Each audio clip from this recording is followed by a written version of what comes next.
Hi, Grand Rising, peace, may it rain upon you. I am on a nature walk on my way to a cafe to get some work done.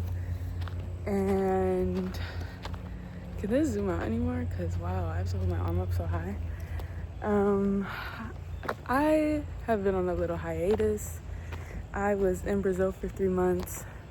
That's when I was really consistent with my YouTube because I was I was just working through feelings of loneliness and also just getting more comfortable like expressing myself. So it inspired me a lot to just post more. And then when I got back from Brazil, I was visiting my family for like a month and I was just feeling kind of lost. And then I went on a trip to Europe for like a month. And then I was visiting friends, family, and lovers throughout the United States, in Chicago and Boston. And so now I'm back in Michigan and I'm about to go to LA in like 2 weeks or so. Alhamdulillah, mashallah, inshallah. And I'm just so beautiful in my element. So, all this to say, welcome. Oh, look, a good omen. It was a butterfly.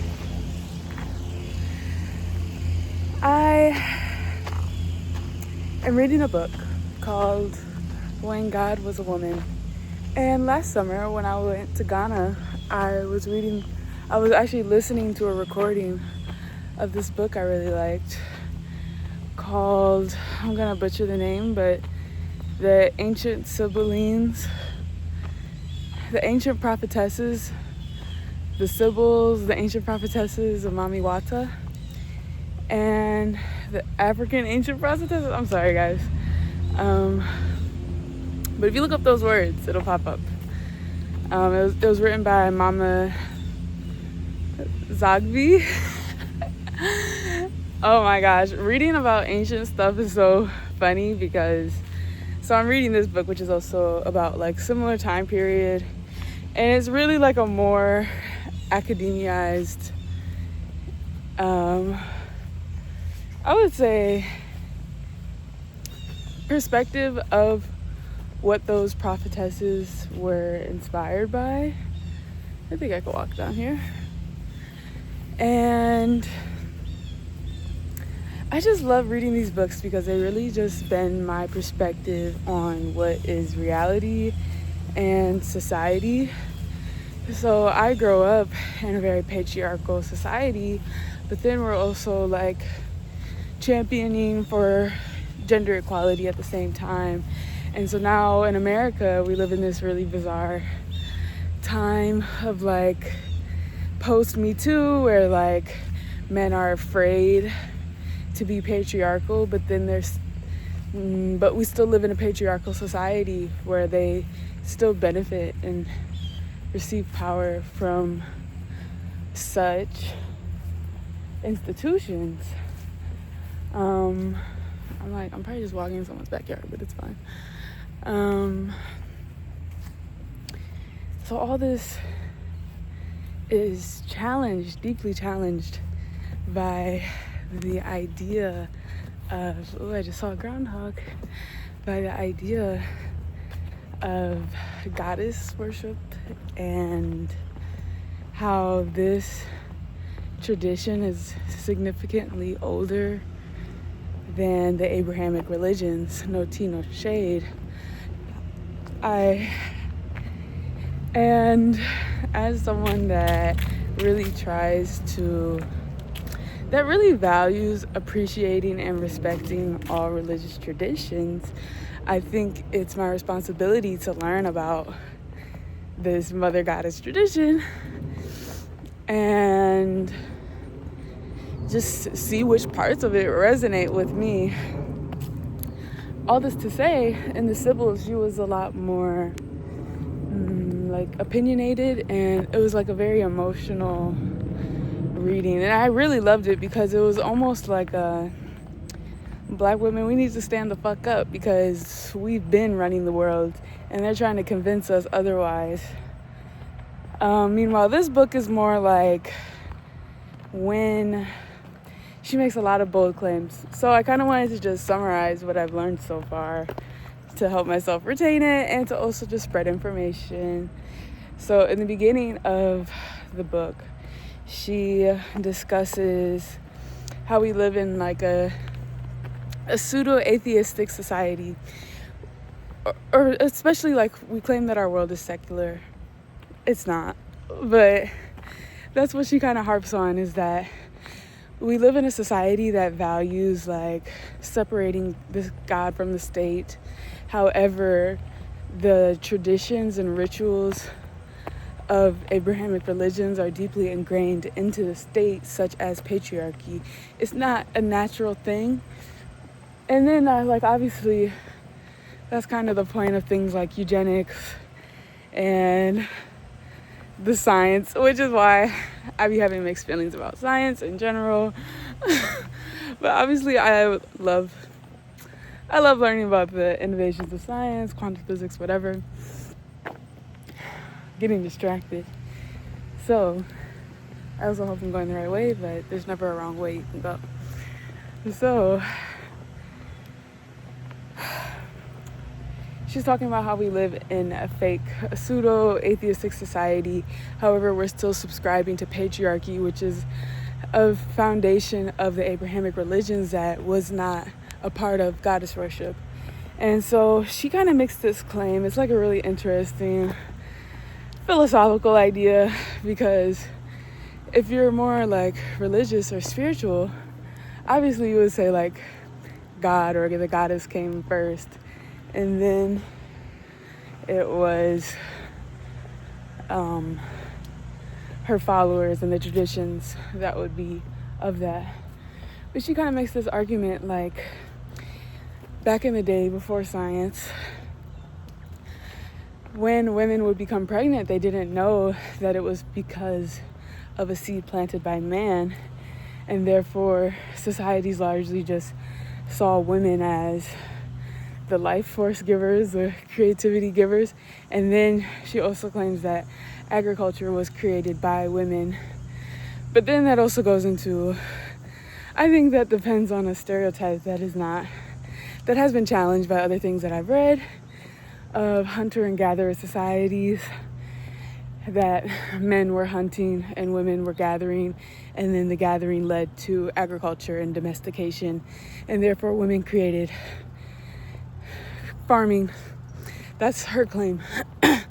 Now, the thing that I've read that challenges that, there's been cave findings of like ancient burials found, and I'm like so trippy when people watch me record myself. But there's been ancient burial grounds, I want to say in Peru, found of women buried with hunting tools. And so this finding, some archaeologists claim that this could challenge the whole idea that men were traditionally the hunters. It could have been women too, or it could have just been women in some societies. We really don't know. So I think it's a little bit presumptive to say that women created farming. Nonetheless, I digress. We're following her train of thought.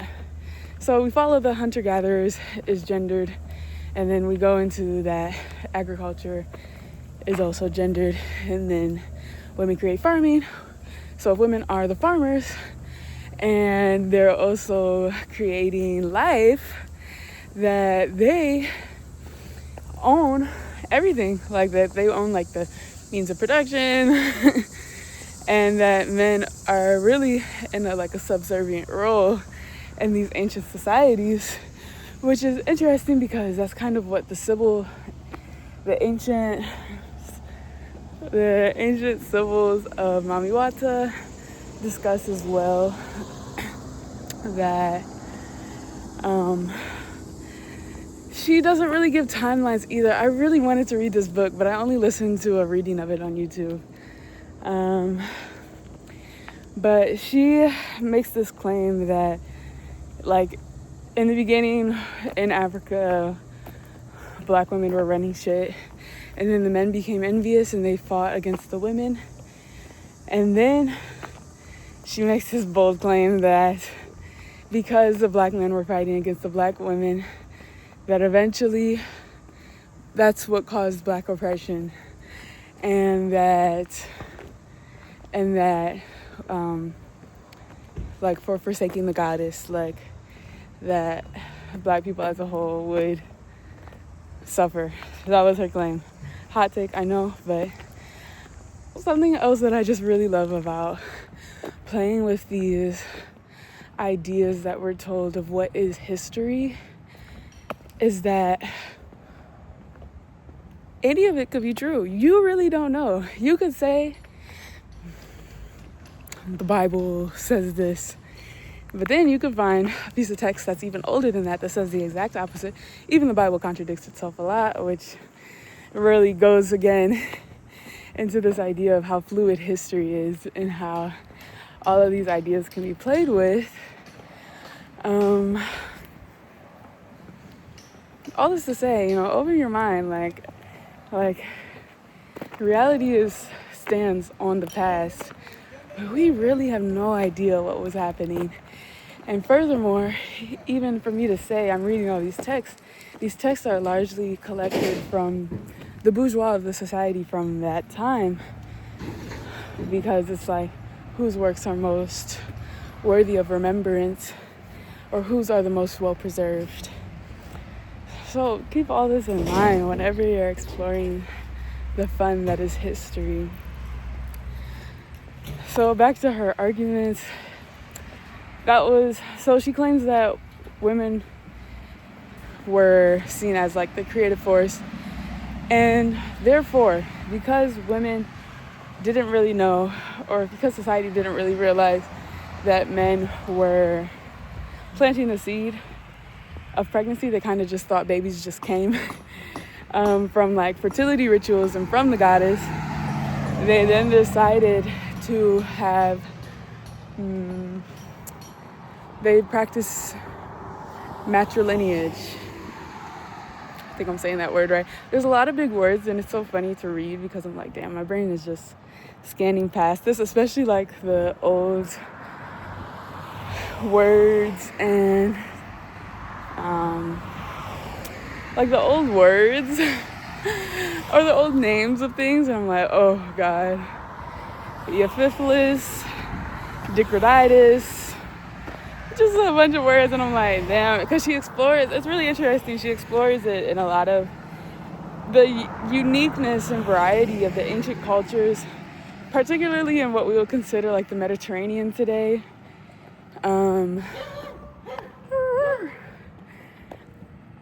But let me focus on her arguments. So that was one. So then we get matrilineage. Matrilineage is when, instead of like patrilineage, which is like what we practice in American society today, how like I have my father's last name, and then my child, if I were to be married, and if I put on my husband's name, and if I were to marry a man, all of these conditions, if those were to be fulfilled, then my child, oh wow, this is such a little dog, so cute. I'm gonna show the doggy. Oh, he went away.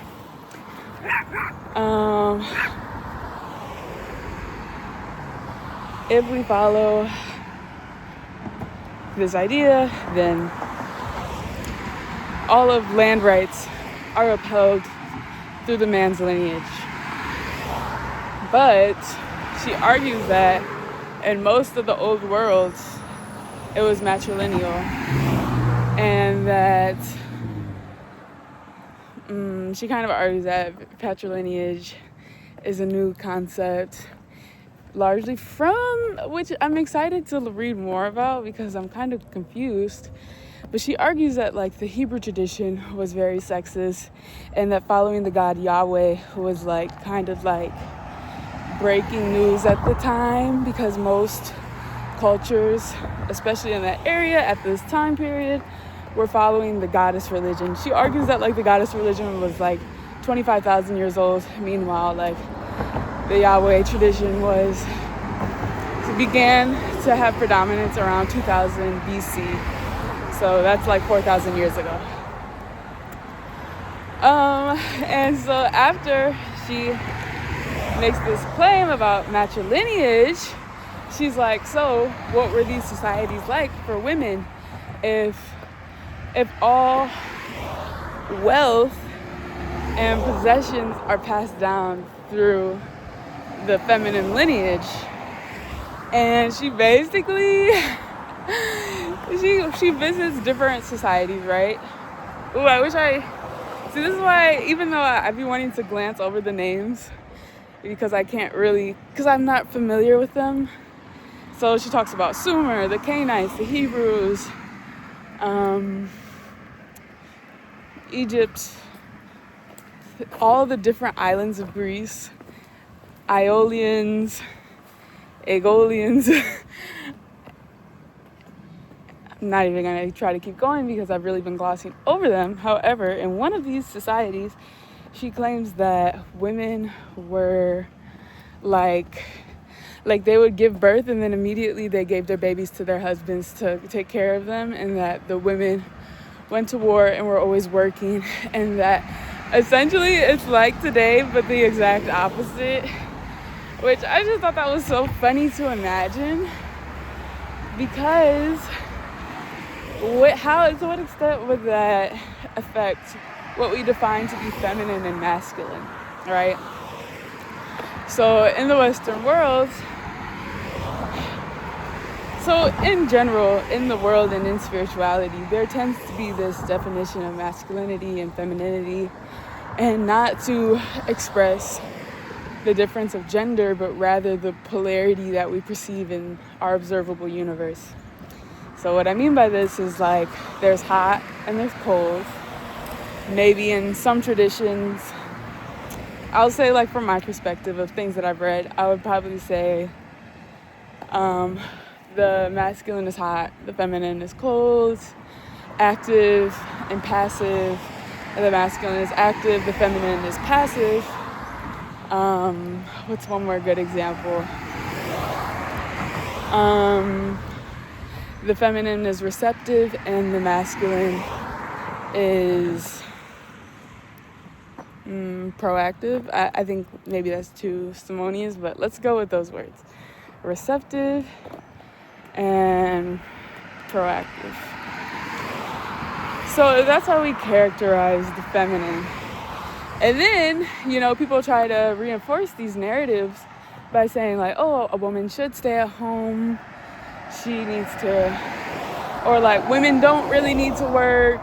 Men are the active characters in society and they're supposed to be out doing things because they're more energetic. They're ruled by the sun. They should be out every day. Meanwhile, women have like their natural cycles and they need to follow them. So I'm just super curious of like, in that society, like, would women still be considered to be the more passive? Or would femininity, not women, would the idea of femininity be considered to be more passive? And would femininity be subscribed to men? That's kind of my question of like, if we're looking at these polarities, would it be flipped as well in terms of like spirituality?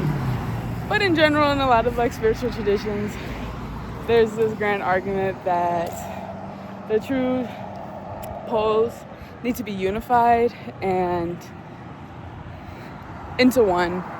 And in oneness, there's like enlightenment, ascension. So, I don't know, like, gender is just such a fun thing to play with and think about. And I feel very blessed to feel free from like the general limitations that are subscribed to people in accordance to gender, especially like women in the society that I live in today. Like, women are still pretty like, and even just globally, because it just makes me realize America be eating a little bit. Okay, people hate on America so much, but can I wear some booty shorts in America and not feel weird? Fuck yeah, I can. Can I do that in Italy? Fuck no. Can I do that in Spain? No, niggas are gonna whistle at me and then call me the N-word. Triggered. Yes, this happened in Italy. Somebody called me the N-word at the basketball court, and guys, you really just need to do better as humanity and recognize that anytime people try to separate us and create division, that they're really just brainwashed.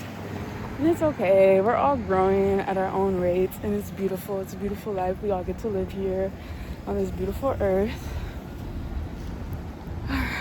But I just really love time traveling, and that's why I love to read. It's like I'm time traveling, and I get to go to all these places that she's discussing.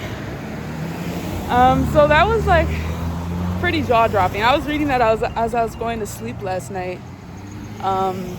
That the idea of like the roles kind of being significantly flipped.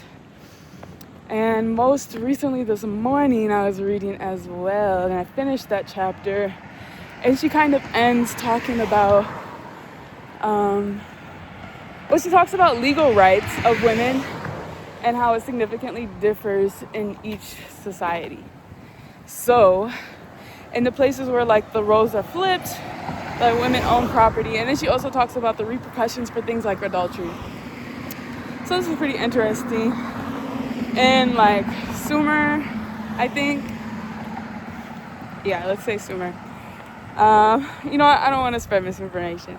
In one of the societies that she talks about, I believe the one that I was saying where like the roles were more flipped, if a woman commits adultery, she's supposed to bless herself at the temple and then go to return to her husband.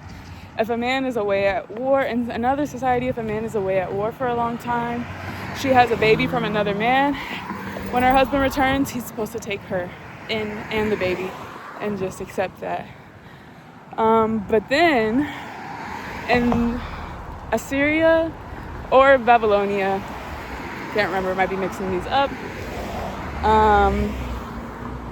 it says something a little unique where it's along the lines of, if the woman is raped, trigger warning, excuse me, 222 alignment. I'm like just such a little human. If a woman is assaulted, sexually assaulted, the repercussions of this in this particular Babylonian dynamic was that the victims, we're just gonna say victim for clarity, or the survivor's father or brother is then allowed to rape the daughter or wife of the assailant. So very much like an eye for an eye type shit. And then I was like, damn, this is just so interesting, because ooh, what a beautiful mushroom. Bellissima.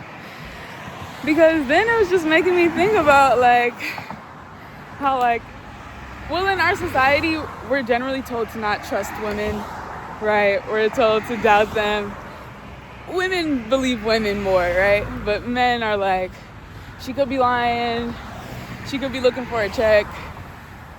So it's interesting how like, I would assume that in the societies where women have the rights to property and where women are more economically empowered, there's no reason to assume that a woman would lie. So that's really interesting to think about, how like that would even be a problem. Yeah, how that would even be a problem. But then in that same Babylonian quote, it was interesting because it said a woman can either, that the survivor or the victim's father or brother could rape the assailant, someone that the assailant loves, or that the victim could be married to the rapist. And so in Hebrew law, there wasn't an or. It was only that if a woman is raped, that she must be Damn, I'm like, am I even allowed to say this on YouTube? I have no idea. We gotta end censorship, guys. That's the only way to keep democracy. I don't even know if I believe in democracy, but if we want to keep it, we gotta fucking end censorship.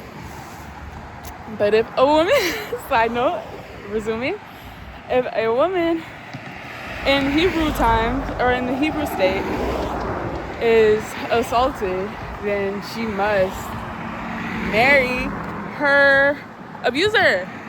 No options. And so then that makes me think, like, well, obviously there goes the beginning of the silent and passive woman archetype. And then there was another option as well, which was also, I want to say, pretty crazy. But that was definitely generally how they handled it. Oh, and if she was married and she was sexually assaulted, then she's subject to stoning or being set on fire. What the fuck? Them niggas were tweaking, bruh. And so, you know, moments like this, I'm like, I would say of the big three of the Israelites, I definitely lean into the Islam. And then I'm like, ooh, why is it a part of the tradition to, like, okay, let me not make that presumptive. But I was dating a Jewish man at one point, right? And I think this kind of just shows, like, the tradition. And he said, like, one of the prayers that he has is to thank God that he's not a woman. So I'm going to end it there. You know, open your mind, receive what resonates. And I hope you enjoy this summary of, like, the first 50 pages of When God Was a Woman by Merlin Stone. I'm gonna try to, like, find the titles of these books, and hopefully you guys can hear me. I am in America walking past traffic, so thank you for listening, and may peace and blessings rain upon you.